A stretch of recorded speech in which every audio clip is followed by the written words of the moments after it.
ಹಚ್ಚಿ ರಾತ್ರಿಯಲ್ಲಿನ ಆಕಾಶದಿಂದ ಬಿದ್ದಿದೆ ನಿಮಿ ಕತ್ತಲೆಯೊಂದರಲ್ಲಿ ಬೆಂಕಿ ಹಚ್ಚಿದ ಥಾಕ್ಸನ್ನು ನೋಡಿ ಭಯದಿಂದ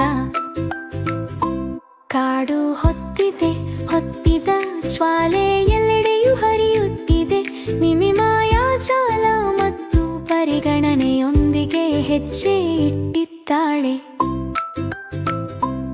ಕಾಡು ಹೊತ್ತಿದ್ದರೂ ಬೆಂಕಿ ಹಾರುತ್ತಿದೆ, ಊರು ಹೀನಾಯಗೊಳ್ಳುತ್ತದೆ, ಏನು ಸರಿಯಾಗಿಲ್ಲ ಅನ್ನಿಸುತ್ತೆ. ಮಿಮಿ ಸಣ್ಣ ಬೆಳಕುಗಳಿಂದ ಬೆಂಕಿಯನ್ನು ಶಾಂತಗೊಳಿಸುತ್ತಾಳೆ. ಹೆಚ್ಚು ಭಯಗೊಂಡ ಫಾಕ್ಸನ್ನು ಸುರಕ್ಷಿತ ಸ್ಥಳಕ್ಕೆ ಮಾರ್ಗದರ್ಶನ ಮಾಡುತ್ತದೆ. ಮಿಮಿ ಧೈರ್ಯವಂತ ಮತ್ತು ಬೆಳಕು, ಫಾಕ್ಸನ್ನು ಬೆಂಕಿ ಮತ್ತು ಭಯದಿಂದ ರಕ್ಷಿಸುತ್ತಾಳೆ. ಮಾಯೆಯ ಮೂಲಕ ಎಲ್ಲವನ್ನೂ ಮಾರ್ಗದರ್ಶನ ಮಾಡುತ್ತಾಳೆ. ಅವಳು ಇವಳನ್ನು ಇಂದು ಮನೆಗೆ ಕರೆದೊಯ್ಯುತ್ತಾಳೆ. ಬೆಂಕಿಯ ಒಂದು ಮಡ ಹಾರುತ್ತದೆ, ಫಾಕ್ಸ್ ಬಿಲುಕಿನಂತೆ ಬೆಂಕಿಯಲ್ಲಿ ಮೊರೆಯಿಡುತ್ತದೆ. ಮಿಮಿ ಶಾಂತವಾದ ಬೆಳಕುಗಳಿಂದ ಹೊತ್ತಿದ ಬೆಂಕಿಯನ್ನು ತಂಪು ಮಾಡುತ್ತಾಳೆ.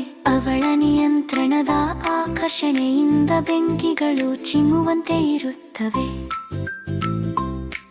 ಮಿಮಿ ಧೈರ್ಯವಂತ ಮತ್ತು ಬೆಳಕು, ಫಾಕ್ಸನ್ನು ಬೆಂಕಿ ಮತ್ತು ಭಯದಿಂದ ರಕ್ಷಿಸುತ್ತಾಳೆ. ಮಾಯೆಯ ಮೂಲಕ ಎಲ್ಲವನ್ನೂ ಮಾರ್ಗದರ್ಶನ ಮಾಡುತ್ತಾಳೆ. ಅವಳು ಇವಳನ್ನು ಇಂದು ಮನೆಗೆ ಕರೆದೊಯ್ಯುತ್ತಾಳೆ. ಬೆಂಕಿಯ ಪಥದಲ್ಲಿ ಆಗುವ ಸ್ಥಳಗಳಲ್ಲಿ ಮಿಮಿ ಫಾಕ್ಸನ್ನು ರಕ್ಷಿಸುವುದನ್ನು ಮುಂದುವರೆಯುತ್ತಾಳೆ. ಅನುಪಮ ಹಾರುವ ಪ್ರಕ್ಷೇಪಣೆಯೊಳಗೆ ಅವಳು ಫಾಕ್ಸನ್ನು ಮುನ್ನಡೆಯುವಂತೆ ಸಹಾಯ